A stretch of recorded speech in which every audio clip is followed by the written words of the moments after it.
دیکھیے عرب کا جاہلی معاشرہ جو ہے اس کا معاشرتی نظام کیا تھا؟ کیا وہاں عورتیں ننگی رہتی تھی؟ کیا وہاں کوئی خاندانی نظام نہیں تھا؟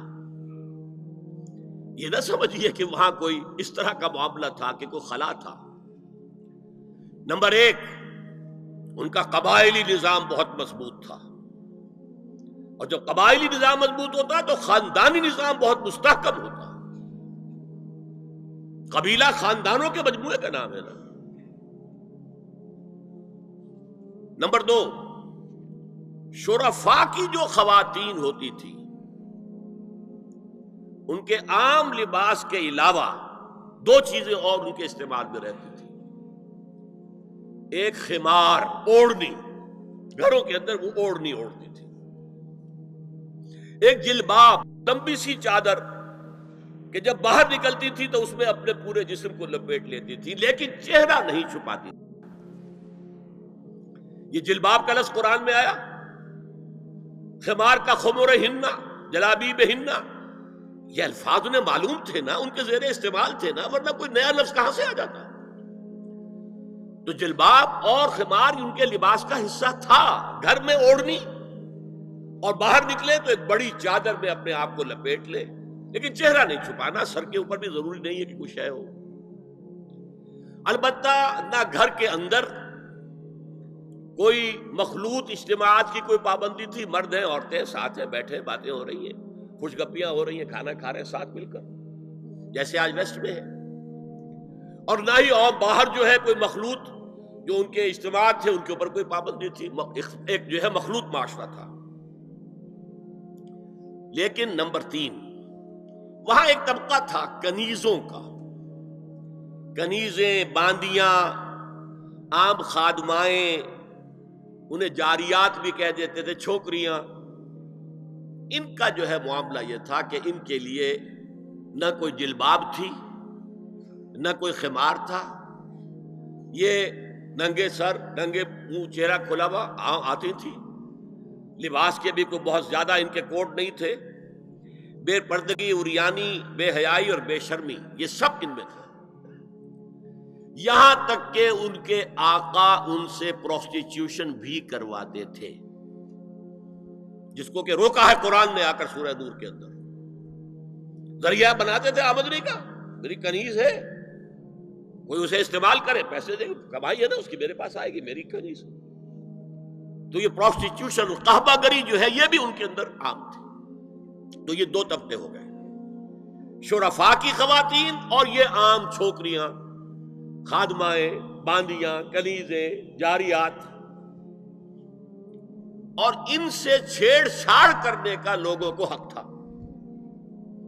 وہ بازار میں نکلی ہے تو وہ چھیڑے گا، کیونکہ وہ تو ان کا معاملہ یہ ہے۔ پروسٹیچیوشن کے لیے بھی جب آمادہ ہے، یا ایک ہے معاملہ چل رہا ہے پروسٹیچیوشن کا بھی، تو چھیڑ چھاڑ کے اندر تو کوئی بھی رکاوٹ ہے ہی نہیں۔ اس پس منظر میں دیکھیے اسلام نے جو معاشرتی چینجز کی ہیں، جو معاشرتی اصلاحات کی ہیں، ان کے ہدف کیا ہے؟ پہلا ہدف مضبوط خاندانی نظام۔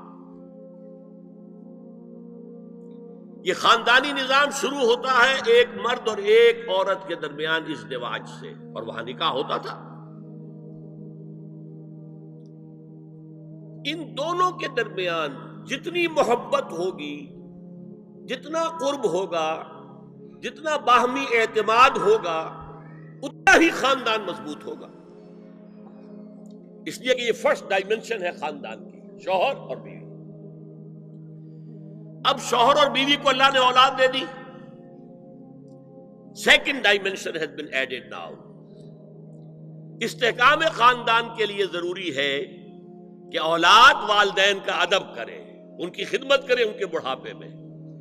یہ کہنے کی ضرورت نہیں تھی کہ اولاد سے محبت کرو، اولاد کی محبت تو دل میں ہے ہی ہے، اور اس کے لیے تو یہ کہنا پڑتا زیادہ محبت نہ کرو، زیادہ لاڈ پیار کرو گے بگڑ جائیں گے، ان کے محبت کی وجہ سے حرام میں منہ نہ مارو، انہیں اچھا کھلانا، اچھا پہنانا، یہ روکا گیا ہے۔ کہیں نہیں کہا گیا اپنی اولاد سے محبت کرو، وہ تو ہے، کریں گے، ہاں، لیکن بوڑھے والدین قرآن میں 5 جگہ اللہ کے حق کے فوراً بعد والدین کا حق ہے. وَقَضَىٰ رَبُّكَ أَلَّا تَعْبُدُوا إِلَّا إِيَّاهُ وَبِالْوَالِدَيْنِ إِحْسَانًا أَنِ اشْكُرْ لِي وَلِوَالِدَيْكَ.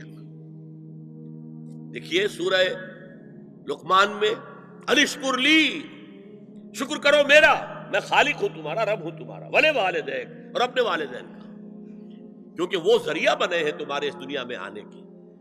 اور تم جب چھوٹے سے تھے انہوں نے ہی پالا پوسا ہے، اپنا پیٹ کاٹ کر تمہیں کھلایا ہے، اپنی رات کی نیندیں حرام کر کے تمہیں پالا ہے. لہذا وَقَضَىٰ رَبُّكَ أَلَّا تَعْبُدُوا إِلَّا إِيَّاهُ وَبِالْوَالِدَيْنِ إِحْسَانًا. اور تیسری ڈائمنشن بہن بھائیوں میں رشتہ، اولو الارحام، صلہ رحمی کرو، اخوت. یہ 3 ڈائمنشن ہوئے نا. ہمارا سپیس کا تصور کیا ہے؟ 3 ڈائمنشنل سپیس، چوڑائی، لمبائی اور اونچائی یا گہرائی. تو یہ 3 ڈائمنشنز ہے خاندان کے ادارے کی.